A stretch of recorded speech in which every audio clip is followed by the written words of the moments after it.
now tuned in to Frankyrose's Crime Updates. Crime Updates.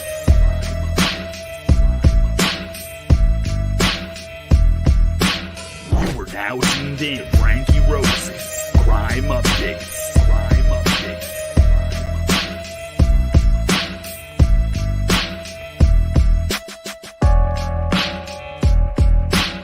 Let's switch to suspense. Let's switch to suspense. You are now tuned in to Frankyrose's Crime Updates. Crime Updates. Crime Updates. You are now tuned in to Frankyrose's Crime Updates. Crime Updates.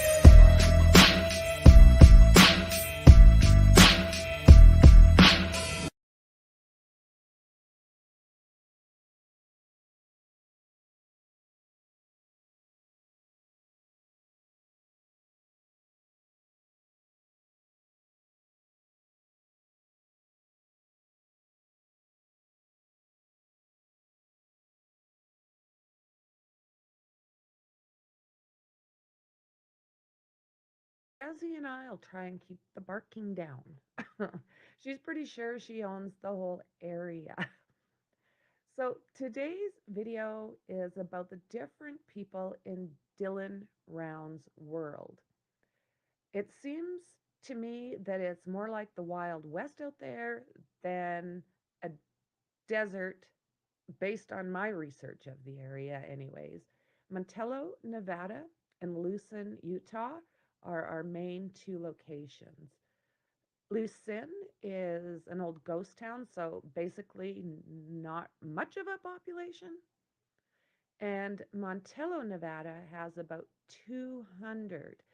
And of those, 74 are RSOs.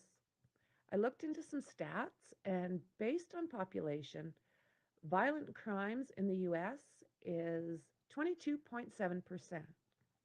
And for Montello, again with a population roughly around 200, it's at 56.3%. So that area is very violent. An example is the hunting club. They can no longer hunt because they were literally getting shot at. Another example is this family that used to like going out to that area. They like to go out there and camp, sleep on the rooftop, and stare at the stars. But they had to stop because they said men with guns started showing up in the middle of the night. Those are only a couple of the different examples. I've been told that they police the area on their own. The police are over an hour away, and the area is very troubled with a massive meth problem, and it's full of people who are staying away from civilization for some reason. So let's get into this. Chase Venstra is 41 years old right now, and he's the fellow we'll talk about first. Dylan told his grandma that he was nervous about an encounter he had with a man asking for a ride, and that he had turned this man down. As it turned out, he did give this man a ride. He described the man as bloody, no shoes, and beat up. And there he was in the middle of the desert. That man was identified as Chase Venstra. He was later spotted in Montello, ride out Dylan's trailer. Dylan has not been seen since then. His pickup truck was left untouched. His belongings have been left behind, and no signs of forced entry. There was a Facebook post, and that post said that his wallet and phone are missing. So if that's the case, there's been no reports on either one of them as far as having activity. His family made it clear that he seems to be happy working on the farms and that he isn't a party animal or likely to just disappear without contact. Foul play is suspected in this case. Searches are being conducted, and hopefully, there will be a good outcome. So, that same day, that same Saturday, where Chase dropped off, he was later seen on camera about 200 miles away. I think it was later in the evening at a Little Caesars Pizza. So, a little bit of information about Chase. Back in 2014, he holed himself up in a house to avoid jail, and he was only facing misdemeanor charges. Chase Montgomery Venstra pled not guilty to two charges of interference with an arresting officer. He also waived his right to an attorney. Davis County Sheriff's deputy spotted Chase on February 6th and recognized him as having warrants out for his arrest, and the incident followed. So while out on patrol near 3000 West 1400 North in Clinton, according to Chief Bill Chilson of the Clinton Police Department, he said Venstra did not contact him after he went into the house. A SWAT responded to the scene and sent in a robot, which located weapons, ammunition, that type of item inside the house. He said that the robot searched the house room by room and totally cleared the main floor without finding him. He was eventually located. He was hiding in the attic. So it says here, Chase Montgomery Venstra was booked in Weber County, Utah, November 19th, 2014. Date of birth, 5/25, 1981, 6'1", 210 pounds, blue eyes, brown hair. He has a missing tooth, top left side. Chase also has a history of harming animals, and these records are available. Actually, his record is extensive. There's lots of thefts, shoplifting. One thing about that area is the fact that they seem to deal with thieves on their own. Being the police are over an hour away, when Dylan first ran into him in the desert, Chase, as I was saying, was bloody and barefoot. Some are saying that that's the way these situations are dealt with out there. Can you imagine? So I guess making the fact that finding Dylan's boots out there makes things a little bit more uncomfortable. So Chase is in the Hooskow right now on those outstanding warrants. So another fellow, now this guy, oh my God, Scott C. Wadsworth. This is one of the creepiest guys I've seen yet. He just gives me like really bad vibes. Yeah, creepy vibes. Now this family, we'll talk about this guy first. So that makes him 53 today, and he is in jail, and you're going to be grateful. Inmate Scott C. Wadsworth is currently incarcerated in Utah Department of Corrections, located in South Minuteman Drive in Draper, Utah. Scott was in jail at the time of this disappearance. So he is not a suspect, but it's just going to give you an idea of what type of people live in this no man's land. So Scott C. Wadsworth was sexually exploiting a teenage girl, had been ordered by a judge to reimburse the victim $13,000 in lost wages she lost when depression caused by the offense led to problems at work and a reduction in her hours. In a 5-0 ruling handed down, the court said the version of the state's Crime Victims Restitution Act, in effect at the time of this crime, he was ordered to reimburse this teen to make up for lost income. According to court documents, Scott Wadsworth met his victim, who was at the time 14, in an online chat room in July 2003. And the two chatted online and talked on the phone. The then 34-year-old sent the girl pornographic images and once went to her home. Right? He's not a predator at all. Like, what the hell? I don't know if he's in or out at this point, but I think he should be permanently in. There's something really wrong with this guy. Where sex happened. This is what the documents say, anyways.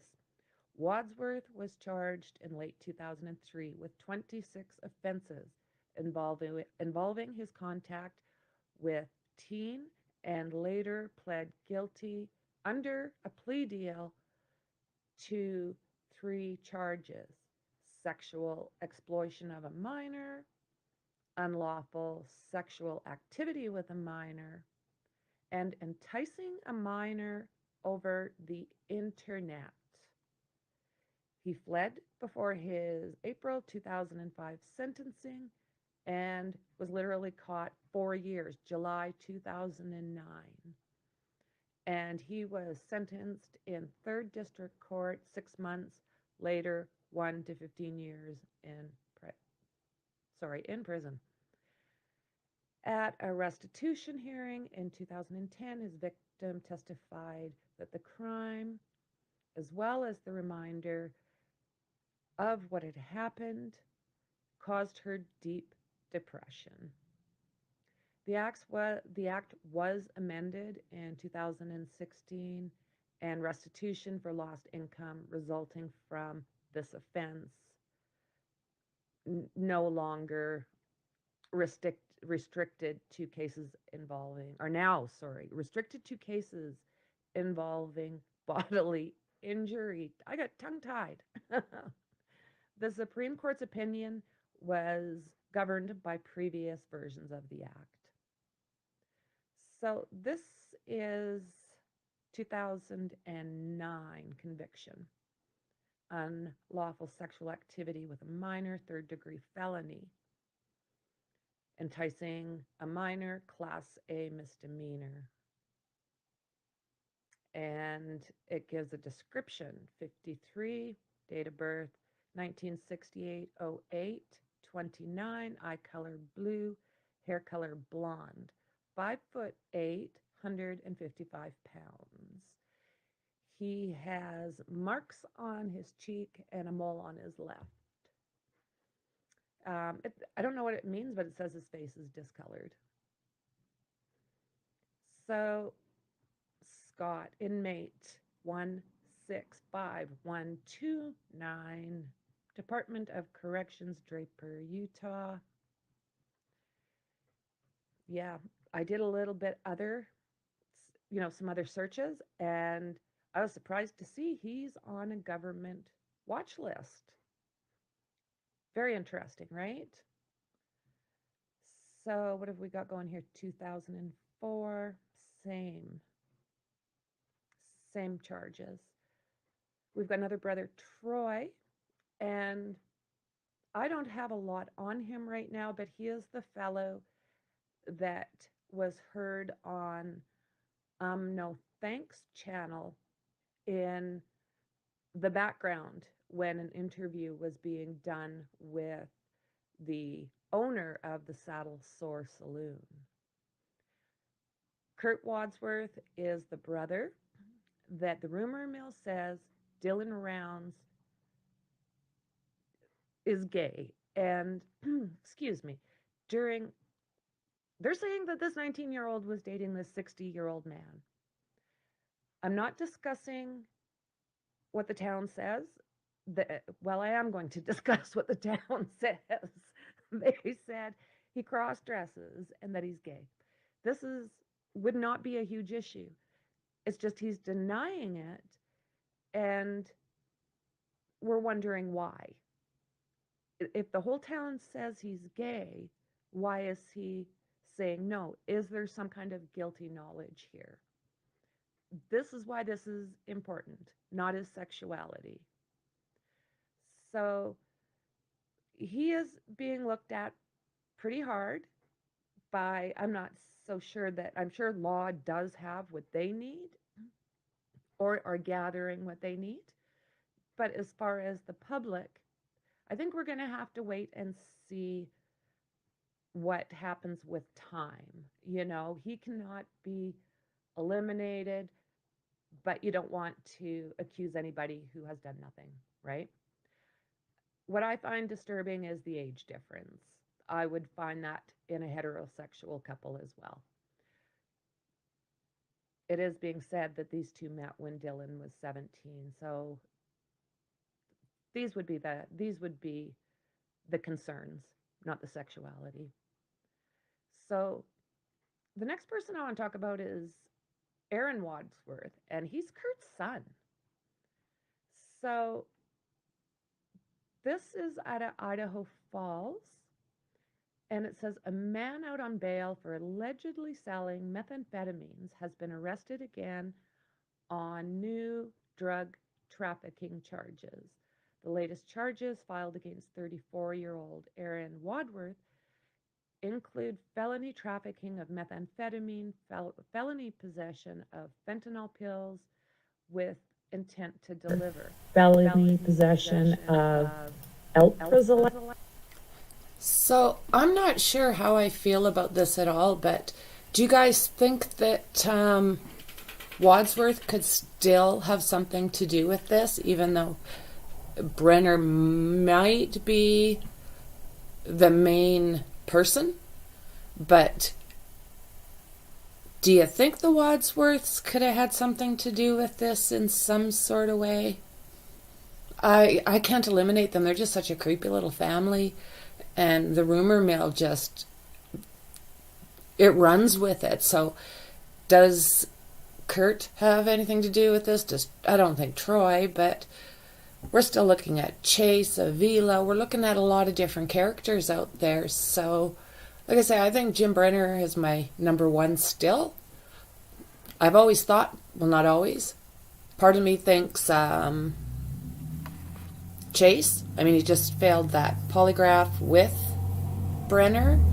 So it makes me wonder, is it related? Are they co-conspirators? And if so, where does Kurt come in if that's the case? Just the fact that he seems to run the show, is that what it is? I don't know. He seems to run that town, so I don't know how he wouldn't know. Well, I'm not sure what that is. With the intent to deliver, misdemeanor possession of marijuana, misdemeanor possession of drug paraphernalia, and misdemeanor resisting arrest. The Idaho Falls Police Department spotted him around 3:30 a.m. in the alley behind his house on 700 block 15th Street, knowing Wadsworth had an outstanding warrant. And officers went and talked to the man, who appeared nervous and tried walking away. And this was out of the affidavit of probable cause. Wadsworth was taken into custody and placed in handcuffs. As police tried to search him for weapons, he reportedly tried to pull away. This prompted officers to place Wadsworth onto the ground until backup arrived. Inside of his pockets, police reported finding several clear baggies filled with approximately 5,900, 590 dirty 30 or fentanyl pills. I That must be a phrase I don't know for what fentanyl pills. If anybody knows, do you mind just putting that down in the chat? I would love to see. So he also had with him multiple bags of meth weighing about 90 grams. Officers also found out of state dispensary marijuana and a bottle of alprazolam pills and over $4,000 in cash. Here we go. Alprazolam is prescribed to treat anxiety and panic disorders. There we go. A search of his car led to even a larger find and find the prescription drug, bring the approximate number of pills to 1,440. Police also seized 2 handguns, a scale, more marijuana, and other drug paraphernalia. The man had guns. Oh, that's comforting. Good Lord. Monday is not the first time police say they found Wadsworth with drugs. In September, the Idaho State Police reported getting into a chase with him on a motorcycle. He eventually crashed, and police reported finding 6.4 ounces of meth, 370 fentanyl pills, marijuana, and other drug selling items. The September case, he was charged with a list of crimes, including the trafficking. He posted $75,000 bond in that case and was released. What the hell? The Bonneville County Jail now lists Wadsworth's total bail on his cases $1,135,000. Although he is accused of crimes, it does not necessarily mean he committed them until proven guilty. Wow, hey? So, yeah, he's got quite the record. I am not quite sure when this article was put out. I'm not finding a date. So I'm not going to say 100% that this is new. So he can be found on Google very easily if you want to learn more about this fellow. So, James Brenner was just arrested. Court documents show charges against Dylan's neighbor. 59-year-old James Brenner was with one count of possessing a firearm while being a felon. The complaint was filed on Wednesday in the U.S. District Court in Salt Lake City and does not make any mention of Brenner being a person of interest or suspect in Dylan's disappearance. The complaint read that the shelter for the grain truck was on land where Brenner was squatting in a trailer and that the two had known each other. Yes, he's Jim, right? A search warrant was executed by the FBI on June 16th at Brenner's trailer. They found ammunition, ignition caps, black powder, and all of this is associated with a muzzle loader firearm. The FBI interviewed a friend of Brenner's on June 20th who explained that after Dylan disappeared, the Brenners showed up with 3 black powder firearms and asked DH, is what they're calling him, but I do believe we're talking about Don, the other part time worker, right? I think they kind of, it almost seems like they almost helped each other out there. There's a lot of different people that have been mentioned that this person worked on this farm, this person worked on that farm. So, yes, it seems very likely that this is accurate. So, when DH asked why, he would he was told that he needed to do this for his own safety and that the last time he had trouble with the law, they took everything from him and he did not want the things he had left to be taken again.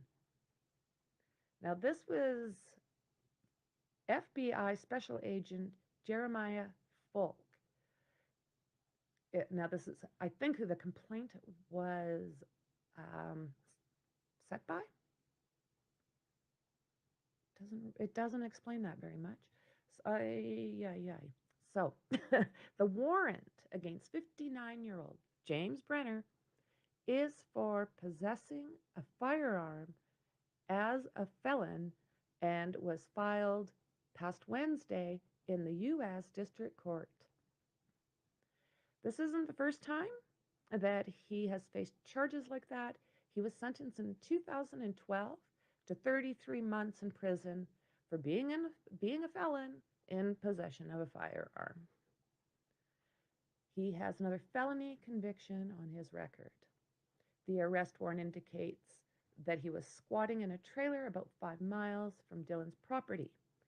He and another man, DH, said they were friends of the Rounds family.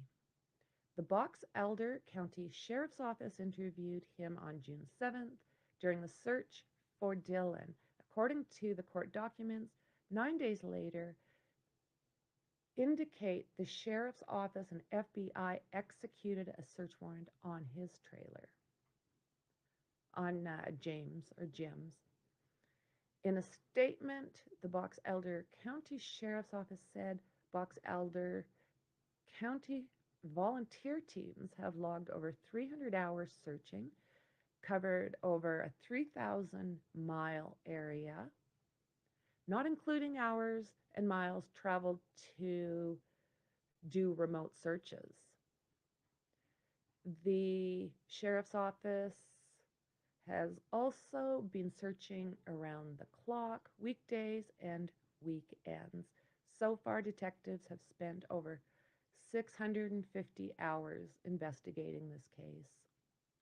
These numbers continue to increase daily and do not include the time and resources contributed by assisting law enforcement agencies and search teams. In the meantime, Dylan Round's parents are asking anyone with any information to come forward and have offered a very high reward.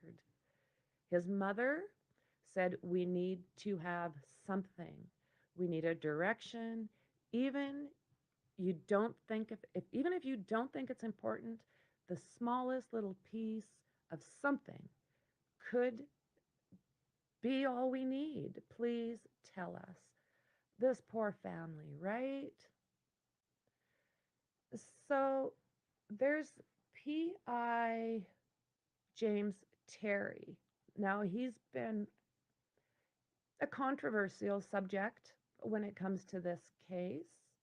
I did do an interview with him, and he is out there quite a bit.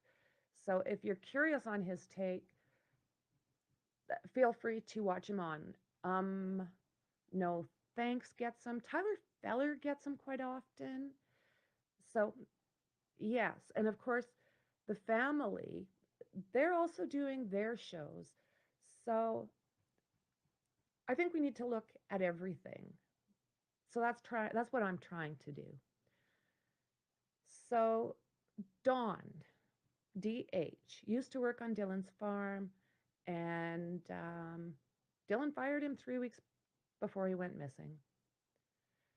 Kurt Wadsworth is the owner of the Saddle Sore Bar, and allegedly Dylan's boyfriend. He is 62 years old and might have groomed Dylan. Originally said that the barefoot man, Chase Venstra, alongside another man. Oh, Okay, I have to. Yeah, leave it to me. I obviously didn't go through and edit anything, so I'm so sorry, CJ, and no thanks. I didn't mean to direct stuff to you. So, oops. You guys are awesome.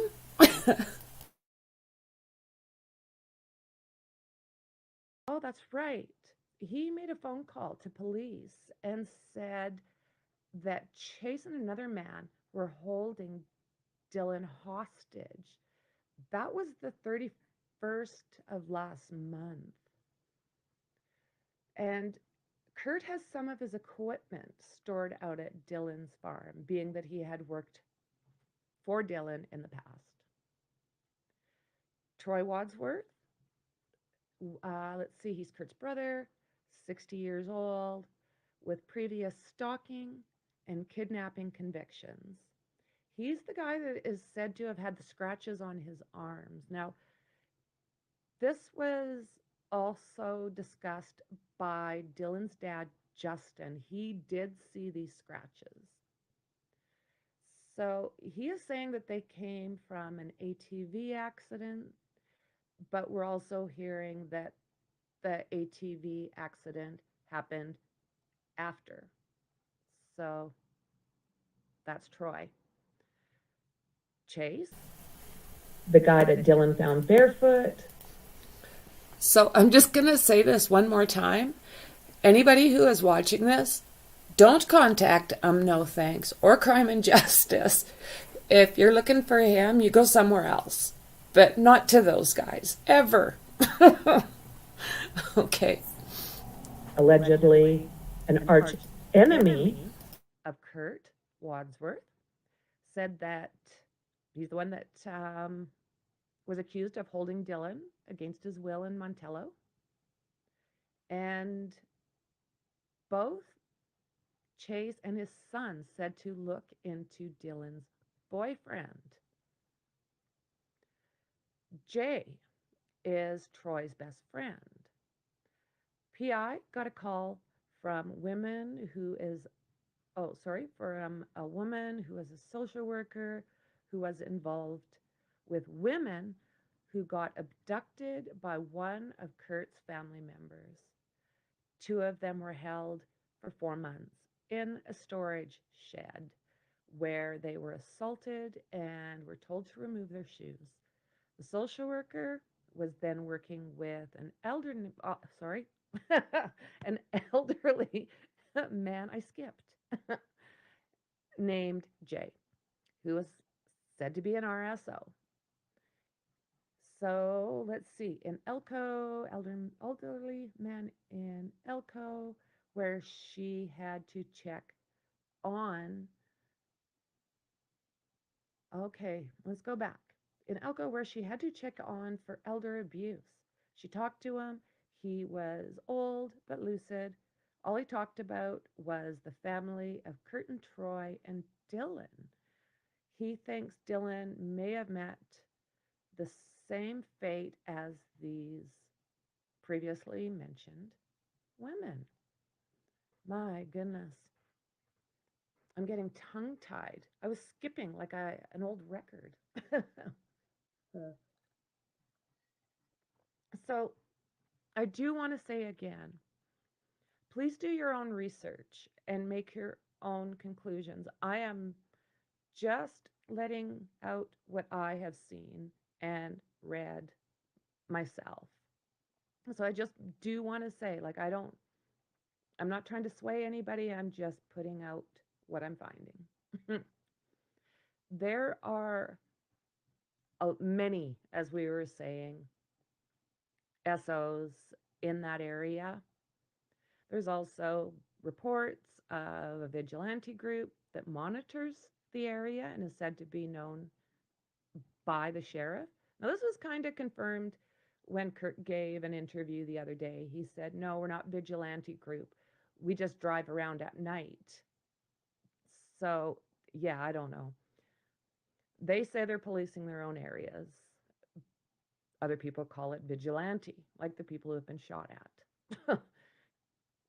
Kurt Wadsworth, Troy Wadsworth might be tied to these groups. That's what's being said. Comments have been made that these groups patrol at night to keep outsiders and thieves away. So, one thing that they're saying is that they're suspecting meth labs out there. So, they think that's why they're being patrolled. Again, speculation. This whole video, speculation alert. When we're getting to my opinions, I'm just reading. Yeah. Oh, this is a case, I tell you what. You almost don't want to say the wrong thing. Like, who's going to get offended? I don't want to offend anybody. Okay, reports of the vigilante group. So, Jim the PI is saying that perhaps because he helped Chase, that maybe there was some backlash from this vigilante group. So let's see. He also worked on the Aidan Clune case for a while, but it sounds like there was a hiccup there. So I just want to say, obviously, Dylan's sexuality plays no role, but if he was indeed attached to Kirk and he was getting groomed, this does play an important role of the dynamics and gives a little bit more insight into what may have happened. So, Adrian Clune, there are a couple other missing people, and there's some similarities. It does not mean that they were absolutely related, but they're similar. So, Adrian Clune is a 19-year-old who was last seen on April 27th, around 50 miles south of Wells, Nevada, which is around 100 miles away from Dylan's area. Aidan allegedly suffered a mental health crisis and was last known to have driven out into the desert. His vehicle was found abandoned and his tracks were eventually lost. During the tracking process, it was noticed that Aidan had been taking off his shoes, running part of the time. It was almost like he was removing his shoes and walk across the road barefoot and then put his shoes back on. Very strange. Another character in that area. Okay, a Montello man, accused of strangling his girlfriend, was arrested early this morning on an attempted murder charge. Okay, I am not positive when this was put out.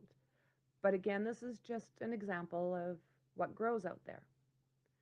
Richard Allen Lotshaw, 58, was arrested at 4:04 a.m. by Elko County Sheriff's Deputy Adrian Brensel on charges of attempted murder, coercion, and domestic violence. His bail was set at $58,132. He was called out to the home at 2:10 a.m. and the wife was met outside. Oh, sorry, no. Adrian is a lady. She was met outside by the victim, Pearl Erickson, 50. Erickson asked that he be taken. The cop asked to be quiet and asked if she had backup and Brensel's report. Brensel was called to Lotshaw's Montello home at 2:10 a.m. She was met outside by the alleged victim, Pearl Erickson, 50. Erickson asked Brensel to be quiet and asked if she had backup, according to Brensel's report. My eyes are going crossed. Sorry, guys. Erickson told Brensel and Lotshaw was asleep, but if he came to, there may be a problem. So she did call for backup and saw Erickson had injuries to her face and head. Erickson told the cop, though, when she arrived home, he asked her to come to dinner, and after she refused, he strangled her and threatened to kill her. Again, yes, that's what's out there. That location has, like that area there, right around Montello, 7,954 nearby mines. So that kind of gives us an idea of places, sadly, where a body can be placed. So it's been great having you guys here. I appreciate you as always. There are So that's what I've got on that one. Obviously some of it, that's why I wanted to go through it. Some of it has changed. Some of it I forgot. I definitely forgot about rerouting people. But, yeah, I hope you enjoyed it. I might do a couple more. It's, the family really needs help. They got attacked pretty hard for a while there, and you can't help but feel bad for them and want to help them. So I know that No Thanks and Crime and Justice both work very, very hard on many of these cases, and this is one of them. So if you haven't joined them, you really should. And yeah, this is what I had at that point. Things changed, of course, and yeah, just a review. I'll look at a couple other ones. I'll probably go through them first before I start redirecting anybody. But thanks for spending the time with me, guys. I really do appreciate it. Thanks again, my mods. I adore you guys. You guys are awesome. And yeah, so I'm going to hit the end broadcast. And I will say thank you very much for being here. And I'll see you in the next one. Bye.